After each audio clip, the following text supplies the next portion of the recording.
Voici 3 semaines. Voici 3 semaines, nous partageons sur la notion du doute, la notion de l'angoisse, l'anxiété et la dépression. En gros, tous ces moments difficiles qu'un chrétien peut trouver, peut rencontrer et vivre dans sa vie. Et j'ai bien fait de mettre un récapitulatif, mais je vais essayer d'être très concis. Et on a dit que ces moments de doute, ces moments d'anxiété, ces moments de dépression, on a dit qu'il faut réaliser, ce qu'on en a retiré la première fois, c'est qu'il faut réaliser que le malheur atteint aussi le juste.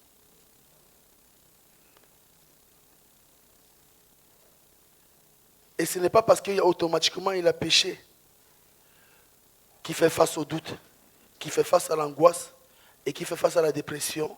Et nous avons beaucoup développé sur la personne de Jésus, où il était dit, il était triste, il était angoissé, pour dire, Jésus n'avait pas péché, mais il a traversé ce moment de souffrance intérieure au fond de son âme, au point où on dit qu'il y avait tellement d'angoisse que ce n'est même plus de la sueur qui sortait, mais c'était du sang. On dit que même si celui qui traverse l'angoisse, le doute, l'anxiété, c'était à cause de sa faute, comme au temps d'Abraham, Dieu est capable de le pardonner et de le ramener sur la promesse que Dieu a faite pour lui. Et il est aussi important de réaliser qu'on parlait sur, je lis simplement parce qu'il n'a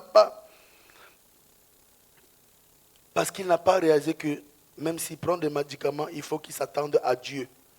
Car les médicaments sont comme l'argent, ils contribuent au bonheur ou contribuent à passer la période difficile, mais malheureusement, on ne fait pas tout. Car si vous avez perdu un être cher, un médicament pourra vous donner le temps de pouvoir traverser la chose, mais il ne vous rendra pas l'être cher et ne consolera pas votre cœur de la perte de cet être cher. Et la deuxième fois, nous avons vu ces points-ci. Ce n'est pas ton doute, ton anxiété, ton angoisse ou ta dépression qui sont ton désert, mais tout ce qui t'y a conduit. Car le désert, pour une personne, peut être la solitude. Pour une autre, la maladie chronique. Pour une autre, une période de chômage.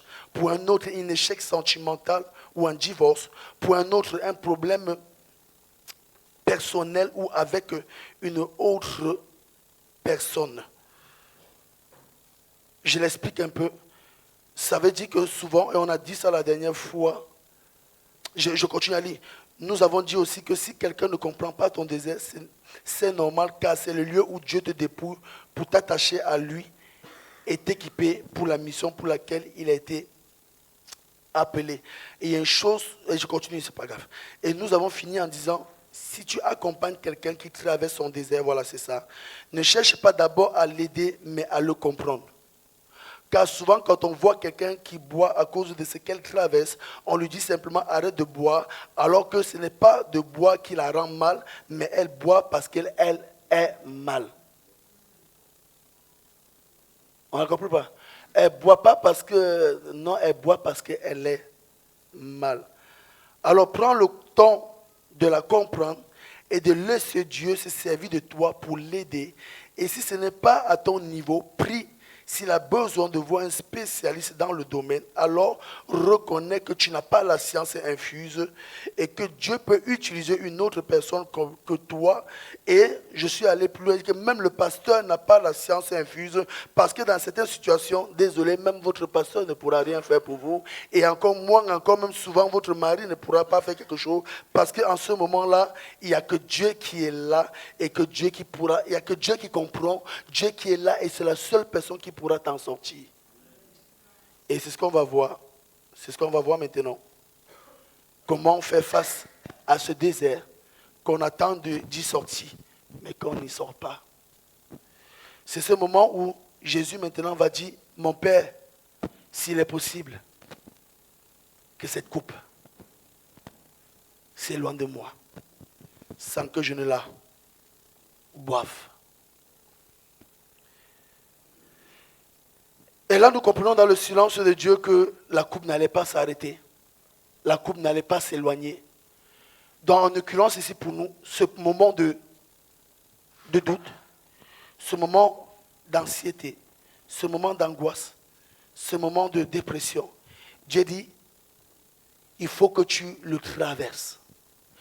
Nous croyons à la délivrance, à la guérison instantanée. Mais il y a des moments où Dieu veut que tu traverses le désert. Parce que ce n'est pas le désert le problème, mais c'est ce que Dieu veut t'enseigner. Et c'est mon prochain point, la prochaine fois, pour que vous puissiez comprendre, pardon. Et souvent, les gens qui sont dans le désert, ils se battent pour sortir du désert, pas pour comprendre ce que Dieu veut les enseigner.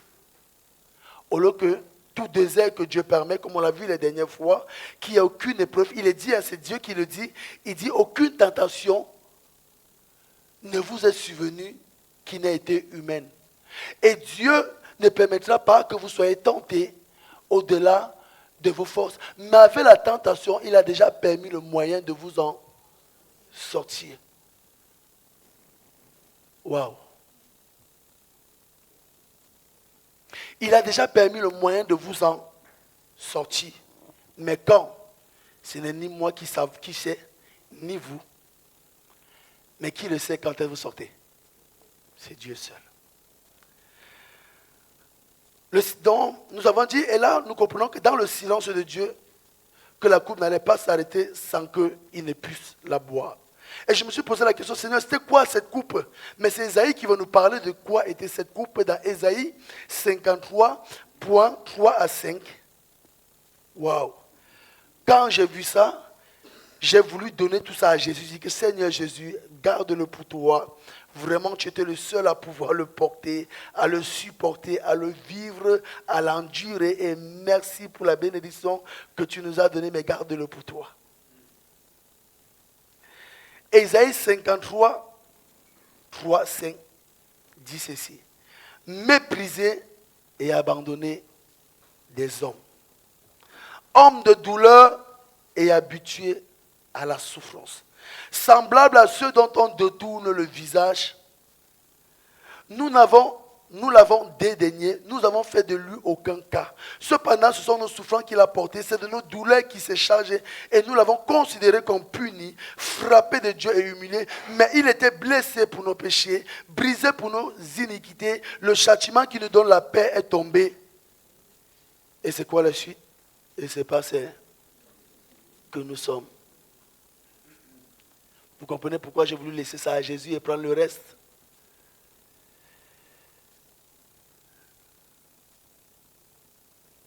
Je le lis parce qu'il fallait que je le lise simplement. Il est dit, c'est le moment où vous avez le plus besoin des autres. Mais c'est le moment où vous êtes le plus incompris. Que vous êtes le plus abandonné. C'est le moment où tout ce que vous essayez, rien ne marche. Même les médicaments qu'on vous donne ne marchent pas. Et là, comme ça ne marche pas, on change même le dosage. Même jusque-là, rien ne marche. Et jusque-là, ça va. Regardez ce qui va se passer. Regardez, c'est fort. Dans Matthieu 27, 46, regardez ce que Jésus même va dire. Et vers la 9e heure, Jésus s'écria d'une voix forte, Élie, Élie, lama sabachthani. C'est-à-dire, mon Dieu, pourquoi m'as-tu? Quelqu'un me voit venir ou pas? J'ai dit, on vient de lire, on va le développer. J'ai dit, Seigneur, ça ne suffisait pas déjà que Pierre l'abandonne? Seigneur, ça ne suffisait pas déjà que les disciples l'abandonnent? Ça ne suffisait pas déjà que Judas, son meilleur ami, le vende pour 30? Quelqu'un me comprend ou pas? Ça ne suffisait pas déjà que ceux qui étaient censés l'aimer, ses frères, le juif, l'ont vendu? Ça ne suffisait pas que Dieu lui-même.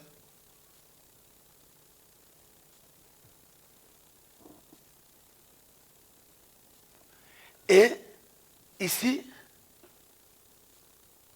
vous me permettez? Je vais avancer, je reviens.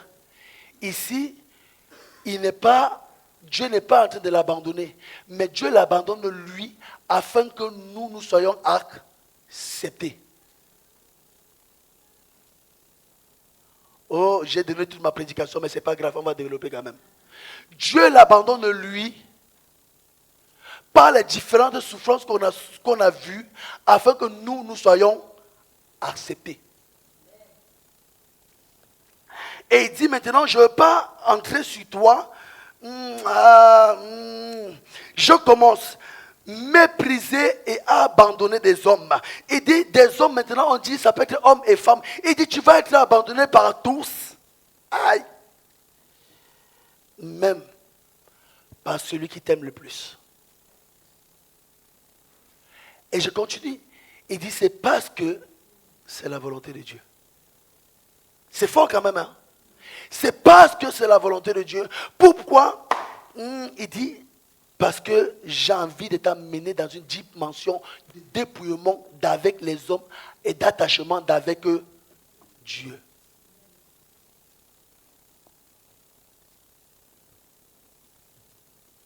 Ainsi, dans ce moment, comme je l'ai dit tout à l'heure, il dit c'est le moment où on cherche des personnes. Je vois Joseph, quand Joseph va dire à l'autre, mais monsieur, quand tu partiras, dis que je t'ai aidé. Quelqu'un me voit venir pas. Dis que j'ai plaidé pour toi. Dis que j'ai même prophétisé pour toi. Et le monsieur il est arrivé, et le gars il a oublié. Vrai ou pas? Tu dis, le gars il est méchant quoi. Je l'ai aidé, j'ai prophétisé pour lui, j'ai annoncé des bonnes choses, il arrive devant, il mourra.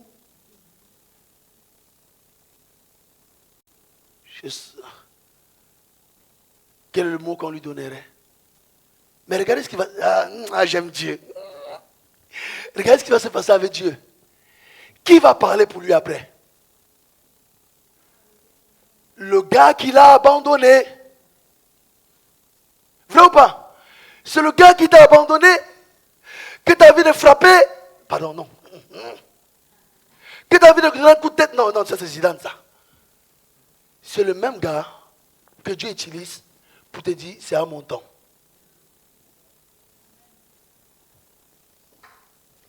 Parce que tu aurais pu dire, c'est parce que le gars il est méchant. Dieu dit que non. Je vais utiliser le même gars. Pour que tu vois que ce n'est pas parce que lui il est méchant. Mais c'est parce que je vais te montrer que ce n'est pas à ton temps. C'est à moi.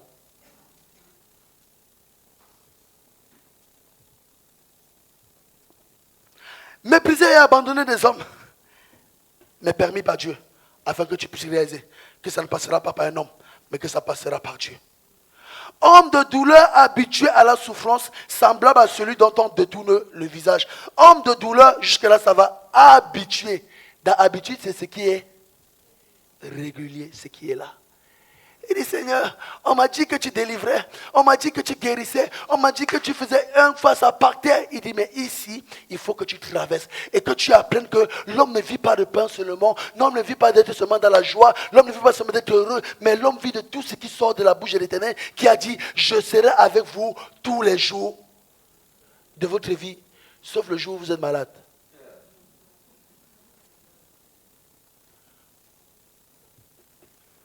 Vous n'avez jamais remarqué que les jours qu'on est malade, quand on ne va pas bien, on a l'impression que Dieu nous a abandonnés. Et à un moment, Paul nous enseigne, il dit, j'ai prié 3 fois. Et nous, on a envie de dire, mais moi j'ai prié 10 fois. Hein. Mais la chose est toujours là. Et quelqu'un a dit, ma grâce se suffit. C'est quoi la suite? Car c'est dans tes faiblesses que ma force s'accomplit. Je veux t'apprendre que même dans les tempêtes, je peux agir. Et je reviens sur notre ami Joseph. Il me plaît ce monsieur. Il y a un moment dans cette tempête en prison. Regardez ce qui va se passer. J'ai dit ici la dernière fois. Première chose, il va prophétiser encore pour les autres. On dit non, première chose d'abord, Dieu dans son désert. Donc dans son désert, au lieu de déprimer, au lieu de toujours râler, il va continuer à bénir Dieu. Regardez ce qui va se passer. Il va tellement être un instrument de Dieu que Dieu va faire de lui le chef des prisonniers. Il dit, Joseph, pour la promotion, tu aurais pu quand même être le chef des prisonniers et pas le chef des prisonniers. Mais Dieu va faire de lui, dans la prison, d'abord, le chef des prisonniers parce qu'il n'a pas râlé. Le second, il va encore prophétiser pour les autres. Dieu va l'utiliser. Et le pire, c'est que le gars lui-même veut sortir.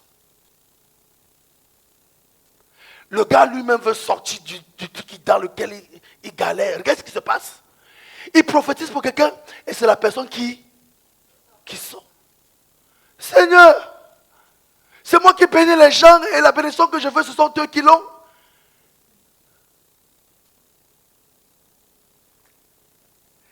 Tu continues à prier ou pas? Que tu attends une bénédiction, tu ne la vois pas, mais Dieu t'utilise pour la donner aux autres.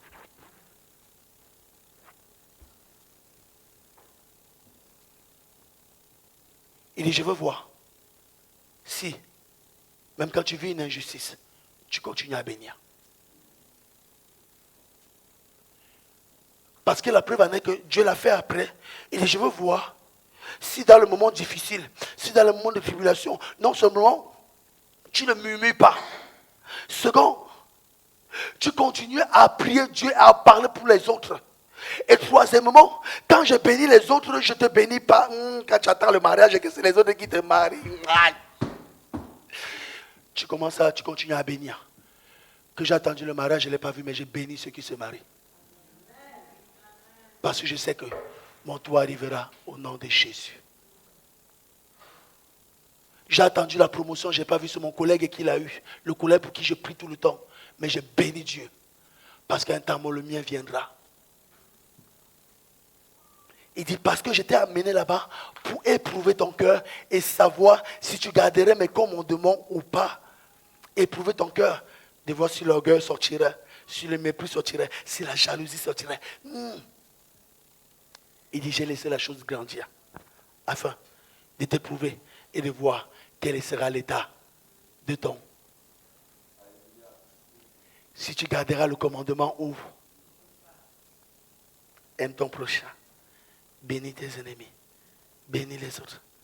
Malgré que tu ne vois pas dans ta vie. Mais continue à bénir. Je suis dans cette parenthèse. Et il faut que tu l'entendes. Souvent les gens disent que comment moi je peux bénir les autres que je ne suis pas. Seigneur, donne-moi, fais-moi bien le donner.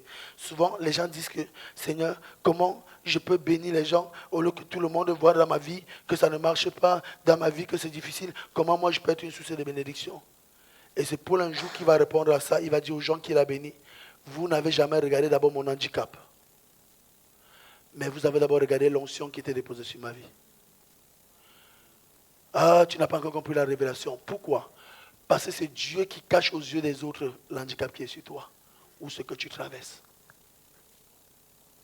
Mais tu utilises. Afin que toi aussi, tu puisses pleinement entrer dans la vocation pour laquelle il t'a établi. Et pour laquelle, c'est pas grave, je vais encore revenir. Il a permis que tu passes ça. Pourquoi? Parce que c'est ce qu'on va voir tout à l'heure. Il y a des situations que si tu ne vis pas, tu ne pourras pas comprendre les autres.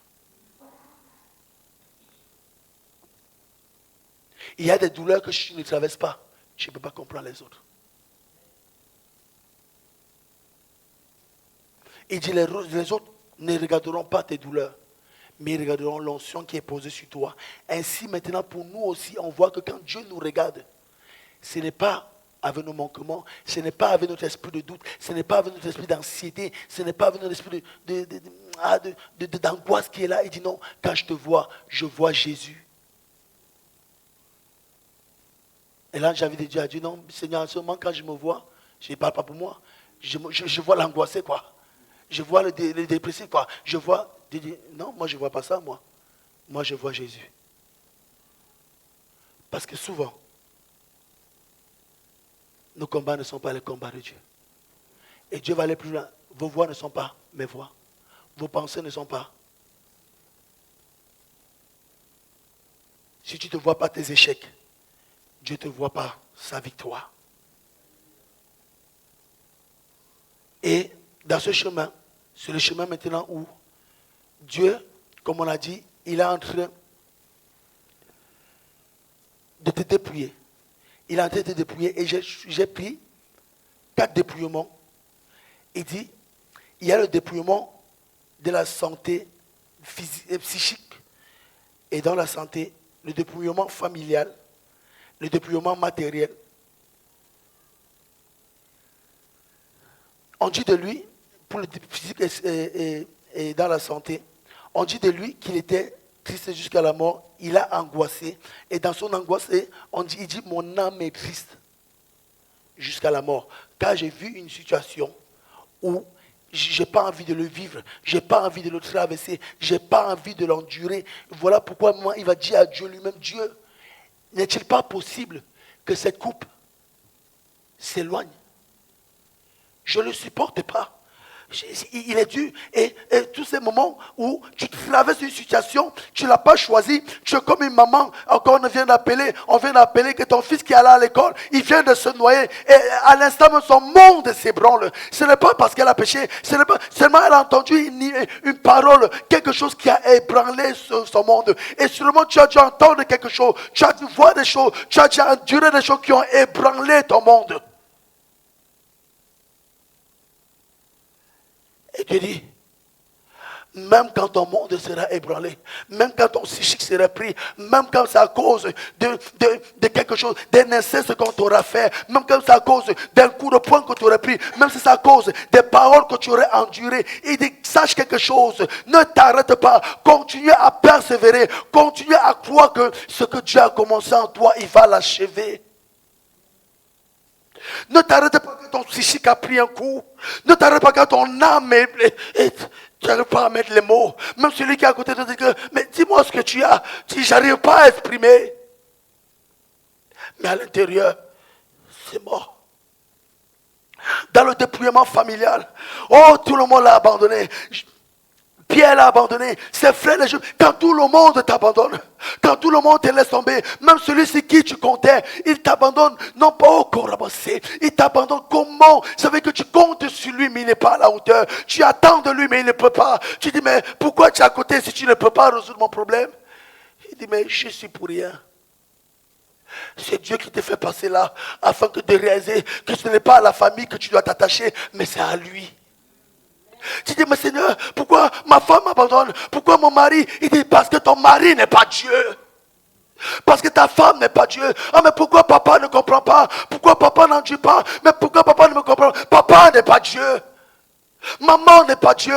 Et Dieu veut te dépouiller de papa, te dépouiller du mari, te dépouiller, pas te dépouiller dans le sens qui te prend le mari, mais qui t'amène à réaliser. Ce n'est pas sur le mari qu'il faut compter. Ce n'est pas sur papa, ce n'est pas sur maman, ce n'est pas sur le frère, mais c'est sur Dieu. Je finis le troisième point. Il dit, il arrive au point où souvent, comme on est dépouillé familièrement, on est dépouillé psychiquement, on prend maintenant l'argent pour commencer à acheter le bonheur.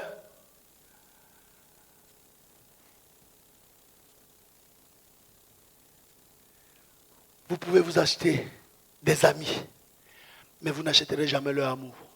Jamais quelqu'un quelque part ce matin. Il dit, parce qu'à un moment, quand la fête va finir, quand le joint va finir, pour quelqu'un qui me comprend, quand l'alcool va finir, quand tout ça va finir, la solitude qui va descendre dans votre cœur, ça ne dira même pas son nom. Parce que ce que tu avais voulu combler, ce que tu avais voulu garder, ce que tu avais voulu, quand ça va descendre, et tout ça va, vous savez le feu de paille, et le vrai toi va revenir. Tu vas sentir le vide. Vous savez que c'est en ce moment où beaucoup de personnes ont dépensé de mort sur leur vie. Les moments où l'argent n'a pas pu. Les frères n'ont pas pu. Les potes n'ont pas pu. Les amis n'ont pas pu. Il dit, il me reste que la mort, que ce ne soit pas ta pensée, au nom de Jésus. Non, il te reste Jésus. Il te reste Jésus. Le pasteur n'a pas pu. Non, il te reste Jésus. Parce que même le pasteur n'est pas Dieu. Il te reste Jésus. Parce que les autres, ils ont mis fin. Parce qu'il ne les a pas restés. Jésus. Et Jésus dit, toutes ces choses, je commence là. Il dit, toutes ces choses, je vous dis pourquoi je vais là-bas. Wilson, calme-toi. Toutes ces choses, je te les ai dépouillées, comme on a dit. C'était pour te amener à réaliser d'abord que l'homme ne vit pas de pain seulement, mais de toute parole qui sort de la bouche de Dieu. Jusque-là, ça va. Il dit maintenant, regarde toutes ces choses comme un sujet de joie. Il dit, Seigneur, il est où le sujet de joie dedans? Il est où, vous êtes d'accord avec moi, non? Il est où le sujet de joie dedans? Elle a compris. Mais toi, tu as parlé comme une chrétienne, toi. On s'est compris ou pas, ma soeur? C'est pas... Les chrétiens disent, dans leurs difficultés, il dit souvent aux autres, mais c'est la joie du Seigneur. Tu ne comprends pas que... Et le verset que je voulais compléter, c'est quand Dieu dit, toutes choses concourent au bien de ceux qui aiment de Dieu et qui sont appelés selon ce dessein. Donc maintenant, c'est quoi que Dieu veut nous dire ici? Il dit, quand je dis réjouis-toi, ce n'est pas de l'épreuve, mais de ce que tu as choisi. Ah, quelqu'un a loupé l'occasion de dire Amen. Ne te réjouis pas de l'épreuve, mais de ce que Dieu t'a choisi. Car il dit, toutes choses concourent au bien de ceux qui aiment Dieu et qui sont... Parce que si tu enlèves le deuxième verset, tout ce verset perd son sens. Parce que tout le monde souffre. Mais tout le monde n'est pas appelé serviteur de Dieu. Il dit, tu ne te réjouis pas des souffrances que tu traverses, mais tu te réjouis de ce que Dieu te connaît, de ce que Dieu t'aime, de ce que Dieu ne t'abandonne pas, et qu'il est en train de te préparer pour entrer dans une œuvre extraordinaire pour laquelle on va t'appeler bon et fidèle serviteur. Voilà pourquoi il dit maintenant, pour compléter ce que je viens de vous dire, il dit, oh Seigneur, pourquoi tu m'envoies dans l'Ancien Testament? C'est pas grave. Il dit, si la promesse tarde, attends-la. Pourquoi? Elle s'accomplira certainement. Il dit, si tu ne vois pas, n'abandonne pas. Si tu ne ressens pas, n'abandonne pas. Si tu n'entends pas, n'abandonne pas. Pourquoi? Dieu n'est pas un menteur. Dieu n'est pas un homme pour mentir, ni le fils d'un homme pour se repentir. Ce qu'il a dit, il va l'accomplir. N'abandonne pas. Je continue. Il dit, voilà pourquoi Jésus, lui, n'a pas abandonné. Parce qu'il dit, il était blessé pour nos péchés, brisé pour nos iniquités. Est-ce que je veux développer? Le châtiment qui nous donne la paix est tombé sur lui. Et ce n'est pas à ces meurtrissures que nous sommes guéris. Le châtiment qui nous donne la paix. Je n'ai jamais vu un châtiment. Je ne sais pas si vous avez déjà vu un châtiment qui donne la paix. Châtier quelqu'un, vous savez ce que ça veut dire? Fouetter, reprendre. En général, ça ne donne pas la paix. Et j'ai dû lire plusieurs fois pour comprendre ce que Dieu voulait m'expliquer. Vous savez, quand quelqu'un a une condamnation sur lui, on dit maintenant tu as une condamnation, la sentence est tu vas en prison et tu payes une amende. Dans le châtiment, tu vas en prison et tu payes une amende. Et maintenant, pour que maintenant la personne retrouve sa liberté, retrouve sa paix, il faut qu'il paye l'amende et il fasse de la prison. On est ensemble ou pas? Donc, c'est ça maintenant, le châtiment pour être libre. On dit maintenant que l'amende qui devait être payée, la prison qui devait être faite, Dieu dit, c'est moi qui le fais pour toi. Donc, l'amende que tu devais payer, la place que tu devais prendre pour être libre, de la liberté que tu as perdue quand tu as péché, il dit, c'est Jésus qui a fait pour toi.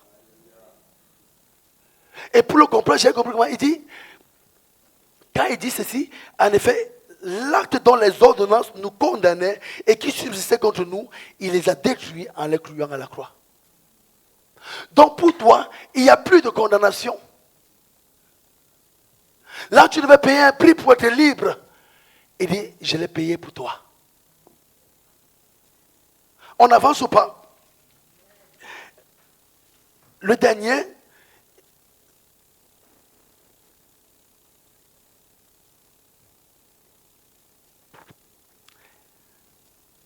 et par ces meurtrissures que nous sommes guéris. Les meurtrissures, ça veut dire les blessures. Vous avez déjà vu une blessure qui guérit une blessure? Une blessure qui guérit une blessure. Elle est normale, ma phrase. Une blessure qui guérit une blessure. Ce n'est pas normal. Ce n'est pas logique. Mais maintenant, je remets maintenant dans notre contexte. On a commencé par dire, Dieu l'a dépouillé de la gloire. Il avait la gloire, il était toujours Dieu, mais il a été dépouillé de sa gloire. Dieu l'a dépouillé de tout ce qui est les blessures de l'âme, tout ça. Et Dieu l'a dépouillé familialement. Dieu l'a dépouillé matériellement et socialement. Et à cet instant, il est en train de comprendre ce que ça fait d'être dépouillé de son statut. Il est en train de comprendre ce que ça fait d'être dépouillé dans son âme, dans sa tristesse, dans son être entier. Il a compris ce que ça fait d'être abandonné par sa famille. Il a compris ce que ça fait de perdre tout son argent, tous ses biens, ou que son argent, ses biens ne peuvent plus rien faire pour lui. Avec un cœur comme ça, quand quelqu'un arrive après de vous, et s'il restera oisif, vous aurez de quoi le guérir. Parce que tout ce que vous avez enduré, toutes les blessures que vous avez traversées, toutes les blessures que vous avez supportées, vous donnent l'amour pour les autres. Et ce sont ces blessures-là qui deviennent votre force pour pouvoir guérir les autres. Parce que si vous n'aviez pas ces blessures-là, vous ne saurez pas ce que les autres vivent. Si vous n'avez pas ces blessures-là, vous ne savez pas ce que les autres endurent. Même vos propres amis, beaucoup de vos amis sont à côté de vous, mais vous ne savez pas ce qu'ils endurent. Parce que vous ne comprenez pas le langage de sa blessure. Et pour cela, Dieu vous donne le langage de sa blessure afin que vous puissiez le guérir. Mais si même vous n'avez pas traversé cela, si même vous n'avez pas cette meurtrissure-là, qui a été guérie bien sûr, parce qu'un aveugle ne peut pas conduire un. Il dit maintenant quand tu as ça, toi aussi, tu peux guérir. Et il dit voilà pourquoi, mon frère, ma soeur, je t'ai fait passer par certains moments difficiles, afin que de ta vie, tu puisses acquérir ce dont tu avais besoin pour pouvoir guérir quelqu'un d'autre qui a traversé ce que tu as traversé. Et si tu regardes maintenant complètement ce que tu traverses, non plus comme un sujet de deuil, non plus comme un sujet de malédiction, mais comme une grâce qui a été posée sur ta vie, et que Dieu maintenant t'utilise afin de faire de toi un instrument de bénédiction pour guérir aussi les autres, pour bénir aussi les autres. Je fais ce témoignage et on part, je vais appeler les musiciens, on va prendre ce chant Tu es fidèle et on va prier. Plus aucun délai, je reçois mon miracle. Je l'ai déjà fait, mais c'est pour fermer mon contexte. Mio, tu peux commencer à venir au piano. J'étais là à l'école, il y avait une fille qui était handicapée. Et d'autres l'avaient donné un nom de moquerie, comme dans ma jeunesse. Au lieu de m'appeler Wilson, on m'appelait demi-fou parce que j'avais traversé la schizophrénie. Et pendant toutes ces années, j'étais abandonné des autres. Moi qui étais au début aimé parce que j'avais joué au foot, que je suis au centre de formation du Cameroun, dès que j'avais joué, dès que je suis arrivé au quartier, les moqueurs, quelqu'un s'est levé, il m'a dit, tu es parti accompagner les autres. Voilà, maintenant toi tu es rentré. Et en fait, tu étais le nul de la bande en fait. Et je commençais à traîner ces moqueries toute mon enfance.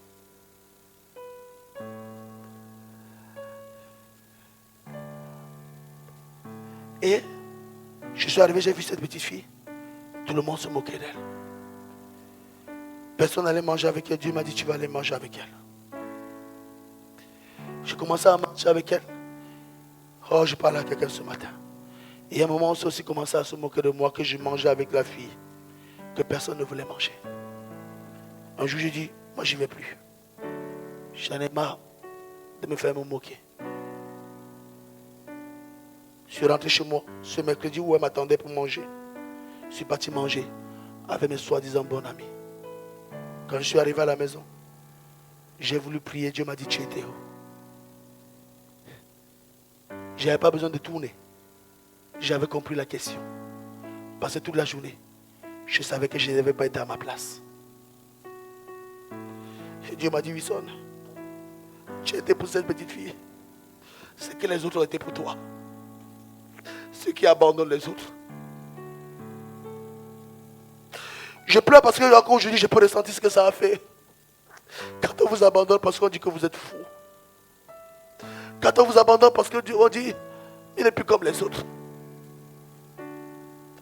Vous dites, mais je n'ai pas choisi d'être fou. Je n'ai pas choisi de traverser cela. Je n'ai pas choisi. On vous regarde simplement comme les dépressifs. On vous regarde simplement comme l'alcoolique. Tu as envie de dire à la personne, mais je ne bois pas parce que j'ai envie de boire. Je bois parce que ça ne va pas. Mais on te regarde alcoolique. On te jure. Et les moqueries tombent. tombe à gauche, l'hémorroïde tombe à droite, ils se mettent à prendre des médicaments. On m'a donné des médicaments. Ce n'est pas, je n'en fais pas les médicaments. Mais j'avais envie de leur dire, mais ce n'est pas le médicament le problème. Mon âme est brisée, mon âme est ruinée. Il dit, Wilson, tu as été pour toi, pour cette petite fille, ce qu'on a été pour toi. Et j'avais compris ce que Dieu voulait dire. Et pour te dire, il y a des choses, il faut que tu comprennes. Et pour ça, voilà pourquoi Dieu te fait passer par là. Et je veux parler à quelqu'un, tu es en train de passer quelque chose où tu ne comprends pas. Tu es meurtri. Et là, tu poses des actes. On te juge par rapport à tes actes. Dieu dit ce matin, je te comprends. Je t'en supplie, n'abandonne pas. Ne laisse pas tomber. J'ai une solution pour toi. Si je l'ai eu pour Wilson, je vais l'avoir pour toi. Et Dieu m'a envoyé, il va dire que va demander pardon à cette petite fille. Et ce que j'ai envie de dire aussi, pour moi, je ne comprenais pas combien cette fille, elle était importante pour Dieu. C'est mon cœur ne comprenait pas combien cette fille était importante pour Dieu. Cette fille ne priait pas. Et Dieu m'a dit, va la demander pardon. Parce que si pour toi elle n'a pas compté, si pour les copains elle n'a pas compté, pour moi elle compte. Pour moi elle compte. Car quand un malheureux crie, l'Éternel entend. Seulement cette fille avait crié. Et s'il y a quelqu'un quelque part, aide-moi. Et Dieu a envoyé la solution. Tu es la solution pour quelqu'un. Et toi mon frère, ma soeur, Dieu a une solution pour toi ce matin. Il dit attends toi moi et j'enverrai quelqu'un. Et cette fille va me donner une parole qui m'a marqué toute ma vie. Elle m'a dit, Wilson, pour une fois, elle dit, j'ai cru hier que tu étais comme les autres. J'ai cru que tu étais comme les autres. Non, tu n'es pas comme les autres. Tu n'es pas comme les autres. Tu es quelqu'un que Dieu a rempli d'amour. Tu as rempli de bénédictions, tu as rempli de miséricorde. Tu ne peux pas passer à côté de la souffrance de quelqu'un et ne rien faire. Je t'en supplie, arrête. Tu n'es pas comme les autres. Parce qu'en toi, il y a celui qui guérit les blessures. En toi, il y a la solution pour guérir les blessures. En toi, il y a la vie pour guérir les blessures. Tu n'es pas comme les autres. Alors ne fais pas comme Jonas. Quand il est resté avec son aventure, il dit, mais il n'y a personne. Il a voulu mettre fin à ses jours. Alors ne mets pas fin à tes jours. Parce que tu n'es pas comme les autres. Ton Dieu, il est là. Ton Dieu, il est là. Alors si ce message a parlé à ton cœur et que tu veux être cette personne que tu dis, j'ai mis une meurtrissure en toi afin que tu aies guéri quelqu'un d'autre, alors lève-toi. Dis Seigneur, je veux que ma vie serve pour pouvoir guérir quelqu'un d'autre. Alors si tu es cette personne qui est là, tu es comme cette fille de Wilson, tout le monde m'a rejeté. On m'a toujours regardé par ce que je traverse. On m'a toujours regardé par ce que je vis. On m'a même injurié. On m'a même laissé. Combien de fois on m'a traité. Des personnes de grosses. Et Dieu te dit ce matin,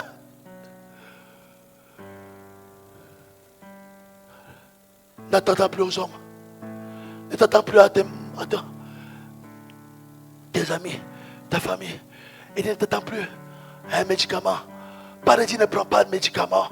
Non, tu n'es pas un problème. Mais attends-toi à Dieu. Attends-toi à Dieu ce matin.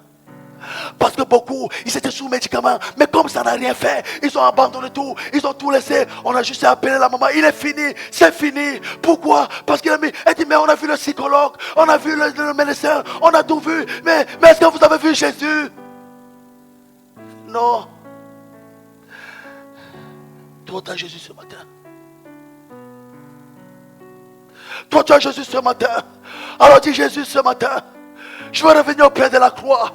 Face à mes doutes, face à mes anxiétés, face à mes pleurs, face à ce que je traverse, je veux revenir à toi ce matin. Je ne veux pas abandonner comme toutes ces personnes ne savant pas quoi faire. Ils ont abandonné.